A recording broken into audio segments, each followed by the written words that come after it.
Bonjour, Bonjour. est-ce que vous pouvez vous présenter? Alors, je m'appelle Oumar Sineta. Je suis cinéaste du Mali, Bamako. Alors, pensez-vous que le contenu du mémoire artistique devait être spécifique aux écoles d'art? Je vois pas pourquoi ça ne se ferait pas. À- Après une formation, il serait de généraliser sur l'ensemble des écoles d'art aussi, avoir une capacité à présenter un certain nombre de recherches et pouvoir montrer les aptitudes acquises.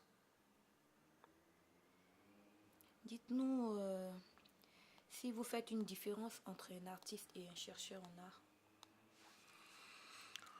Euh, le chercheur en art, je suis pas certain qu'il va créer.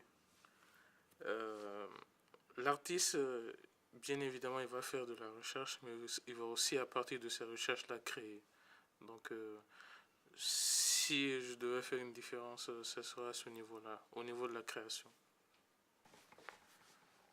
Alors, la forme du mémoire artistique, selon vous, est-ce qu'elle est à inventer ou elle doit suivre une certaine méthodologie au sein des écoles d'art? Je pense que chaque établissement artistique doit trouver sa propre méthode de création. J'ai eu la chance de faire deux, même trois écoles différentes en création, dont l'une était une université, on va dire, classique. Euh, Chacune des trois avait évidemment sa philosophie et sa manière de mettre en œuvre le mémoire. D'accord.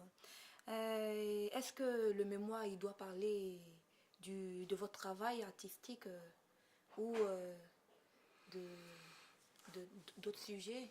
Dans Vous, votre une, mémoire, est-ce que ça traitait de votre travail plastique?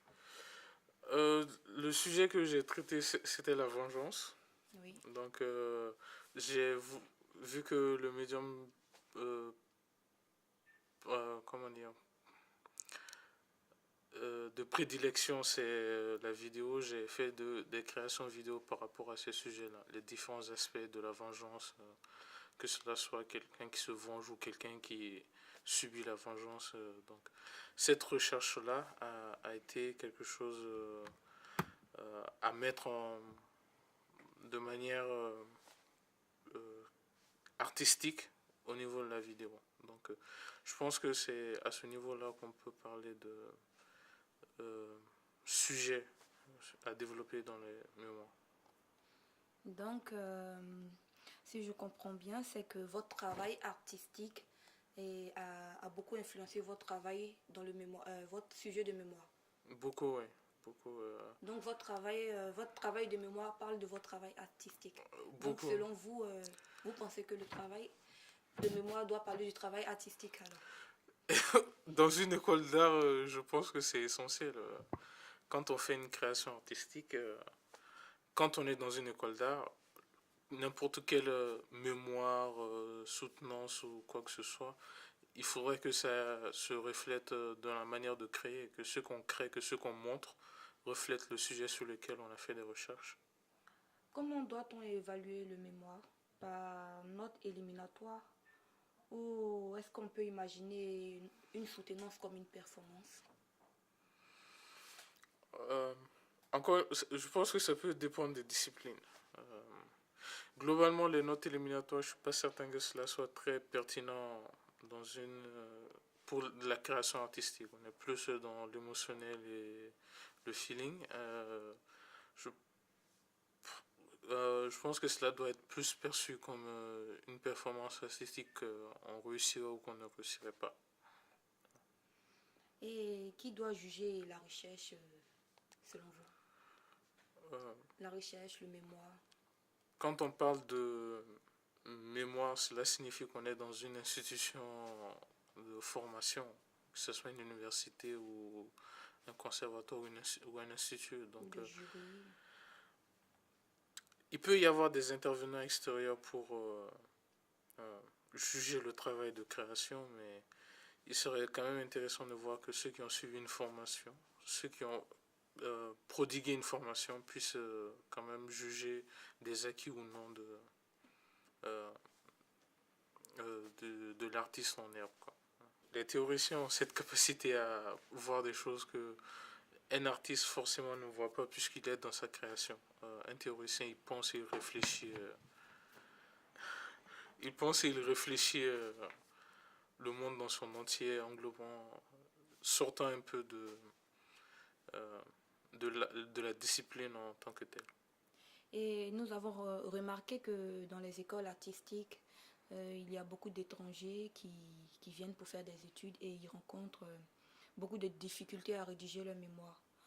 Et pour eux, comment voyez-vous cet accompagnement de l'écriture Alors, c'est un peu compliqué de m'exprimer sur ce sujet puisque je n'ai pas été confronté à comment dire, à cette difficulté-là, que cela soit en tant qu'étudiant ou qu'en tant que euh, chargé de cours au conservatoire.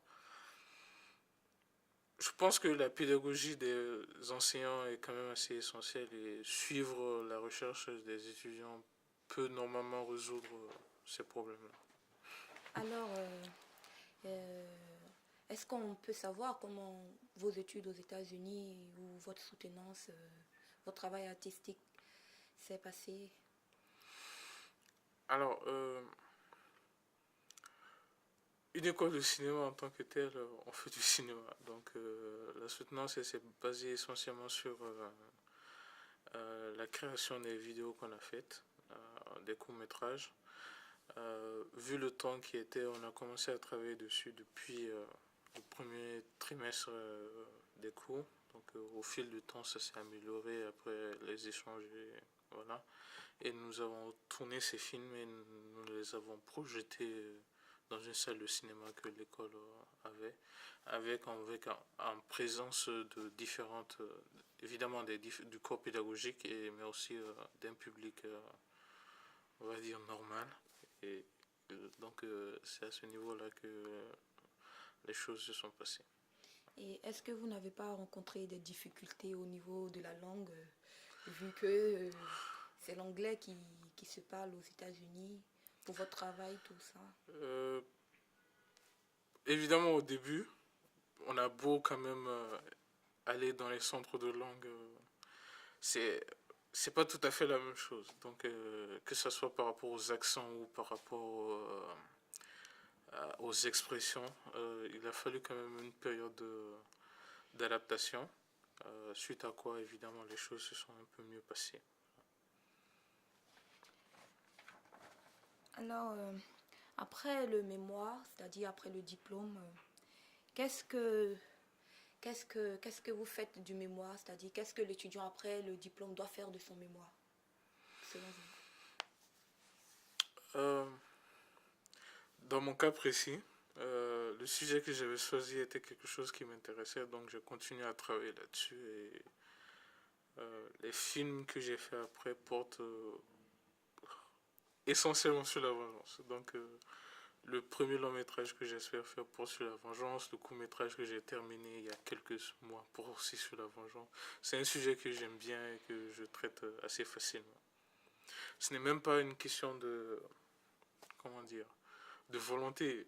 Quand je commence à travailler une histoire, j'ai pas forcément une vision euh, carrée. Je veux faire de la vengeance ou je veux faire quoi que ce soit, mais il se trouve que jusqu'à présent, la majorité de ce sur quoi mes films ont porté, c'était sur la vengeance. Alors, vous pensez que au fil du temps, vous pourrez changer de sujet ou de thème, travailler dans Je l'ai fait plusieurs fois plusieurs d'ailleurs. fois? C'est pas problématique. Voilà. Lesquels? Euh, Comme sujet Comme traité sujet,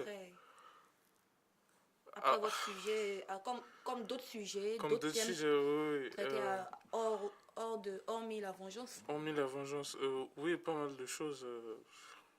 Cela peut, comment comme dire, par exemple, oui, cela part des histoires d'infertilité, des choses comme ça, qui n'a absolument rien à voir avec la vengeance. la stérilité. Oui, Ouais. je me suis retrouvé à écrire sur la stérilité d'une femme de 40 ans qui n'avait absolument rien à voir avec ce que je faisais. Donc c'était un défi pour moi et d'après les retours que j'ai, ça s'est assez bien, ça a assez bien marché. Et voilà, c'est le genre de sujet où la torture, qui n'a pas très loin de la vengeance, je le concède, mais voilà, c'est le genre de choses. Beaucoup. Ouais. Bon, ben, je vous remercie. Et C'est bon, merci. Enfin, merci à vous.